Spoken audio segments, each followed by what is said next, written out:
Bienvenue à tous.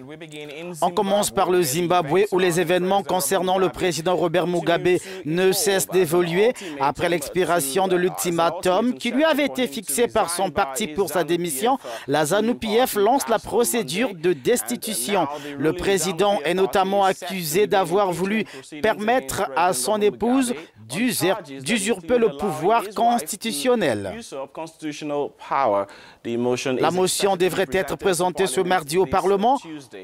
Paul Nongwana a déclaré que le processus pourrait durer moins de 2 jours et que le président pourrait être destitué mercredi. Pendant ce temps, les vétérans de guerre du Zimbabwe ont intenté une action en justice visant à légaliser l'action militaire contre le président Robert Mugabe, une alternative pour chasser Mugabe du pouvoir à leurs yeux. Le chef des vétérans de guerre du Zimbabwe, Chris Muzwangwa, a déclaré lundi que son groupe mènerait un procès pour légaliser l'action militaire contre le président Robert Mugabe après la prise du pouvoir par l'armée mercredi dernier. Nous sommes allés à la cour aujourd'hui. Nous espérons que l'affaire est enregistrée pour dire que Mugabe a été déchu de son devoir exécutif, qu'il a obligé l'armée à intervenir pour arrêter les criminels. L'armée a maintenant fait son travail et samedi, le peuple du Zimbabwe a pris le relais là où l'armée s'était arrêtée. Il a ajouté qu'il mènerait des manifestations publiques dans les rues d'Harare, augmentant la pression sur l'ancien leader.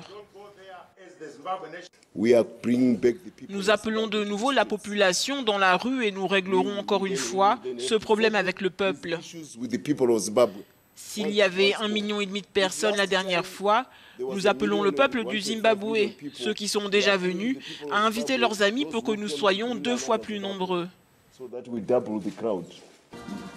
Mugabe a créé la surprise lors d'un discours au cours duquel il a soigneusement évité de parler de démission, promettant plutôt de présider le prochain congrès de la ZANU-PF qu'il avait limogé quelques heures plus tôt.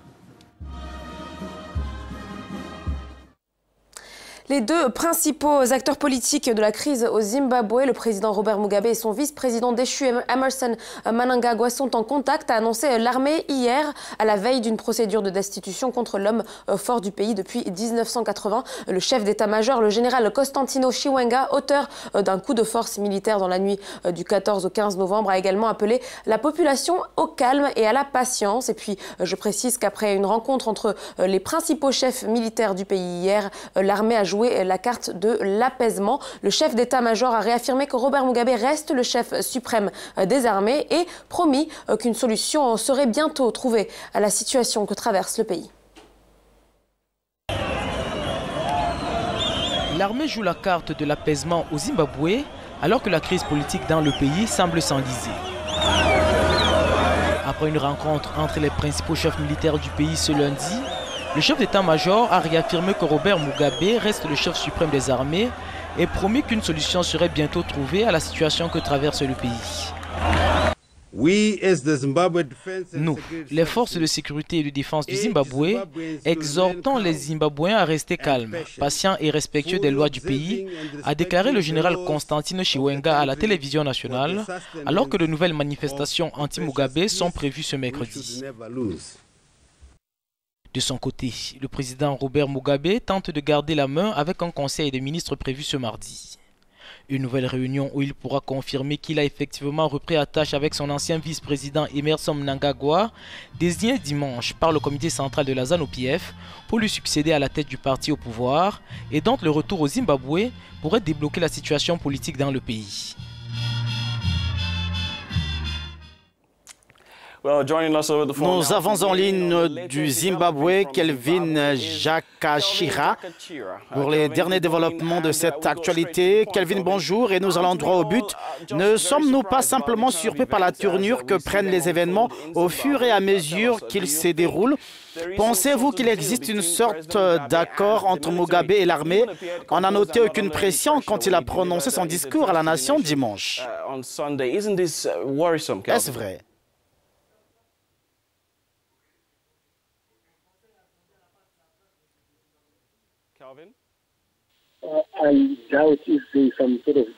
Je doute qu'il y ait une sorte d'entente entre le président et l'armée.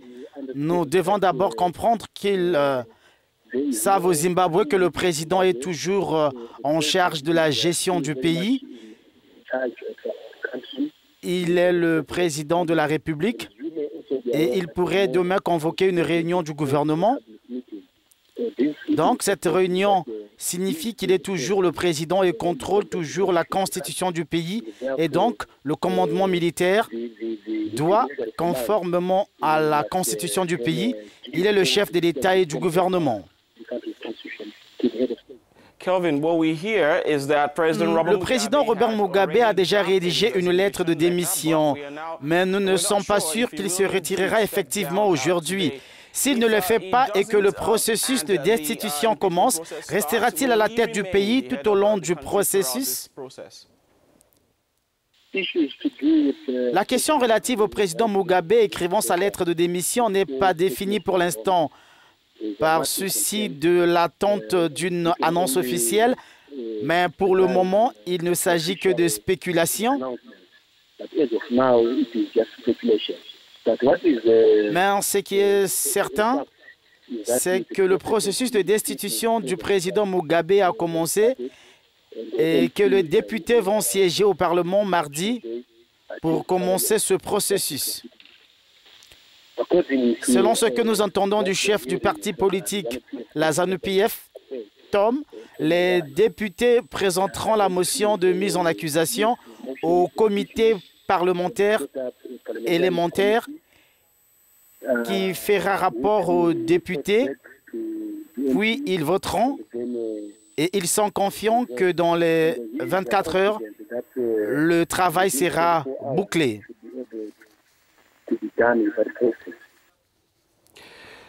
Une transition semble en cours au Zimbabwe. Est-il possible de voir l'opposition travailler avec la ZANU-PF pour assurer son bon déroulement?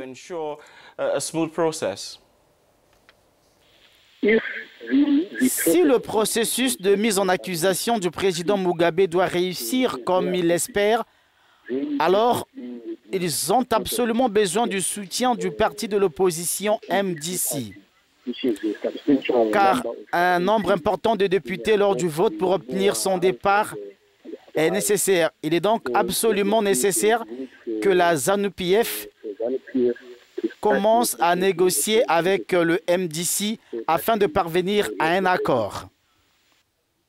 Well, our eyes are still fixated on Zimbabwe to keep monitoring the events in order to get updates on Nous suivons le déroulement des événements au Zimbabwe. Merci pour cet éclairage, Kelvin.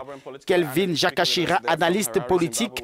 Il était en ligne du Zimbabwe.